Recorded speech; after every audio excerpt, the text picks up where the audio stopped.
Rory, where have you been? Look at the time. I'm sorry, Rebecca, but I have a business to run. But I can always make time for you, gorgeous. So I'm excited. Let's get started. I'm Rory O'Neill, also known as Panty Bliss. I'm from a small town in Ireland.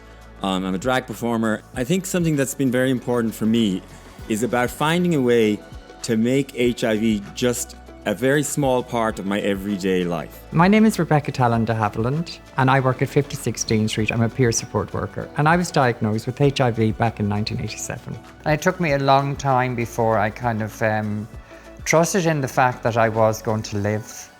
Do you know what I mean? That I was going to have a life. Because I used to hear loads of times from doctors, oh, you could live as long as anybody else. And I genuinely didn't believe that. When I was first diagnosed with HIV, my whole world fell apart. But now my world has changed and my life has changed. I'm a peer support worker and I also do public speaking. My name is Joshua Rull.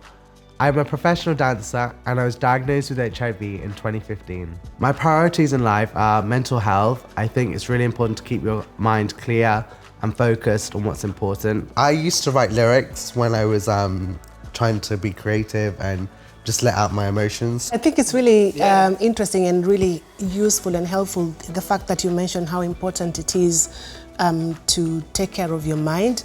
And just because we can't numerically measure the mind doesn't mean that it's not as important as it is to take care of your body. My name is Angelina Namiba. I'm a project manager by profession. I'm also a founder member of the Forum Network. I was diagnosed with HIV some 27 years ago now. I found that it's really important to keep some positivity in my life. So I started a daily gratitude journal. I write in every single day something that I'm grateful about. And it's nothing to do with HIV. It's just that I'm grateful for lots of things. And it can be big things, but it can be very small things like, you know, Joshua sent me a thank you card.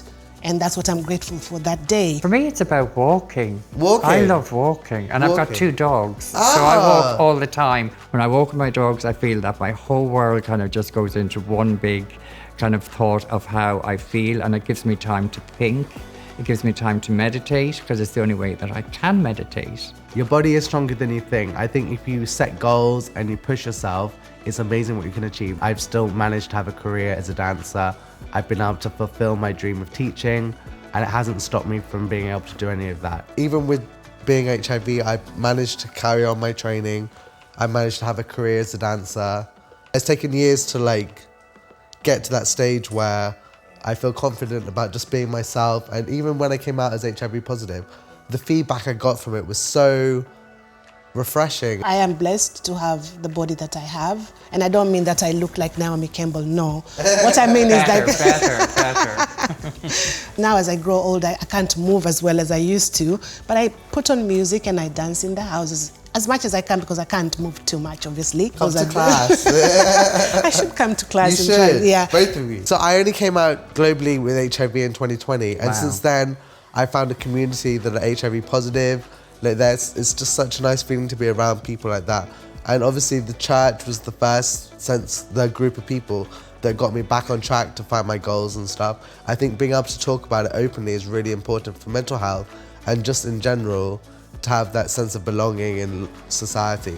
It's just when you said that, that just kind of reminded me that for so long I didn't feel a sense of community. Yeah.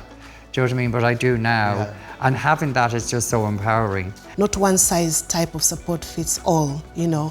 There's some who are quite happy to receive the support at the healthcare clinics from the healthcare providers, but then there's also other support that is available, which is via organizations which run newly diagnosed courses, they run support groups that go on throughout the year. You know, for me, especially having just come through the pandemic, for me the pandemic was a bit of a sort of a general reset.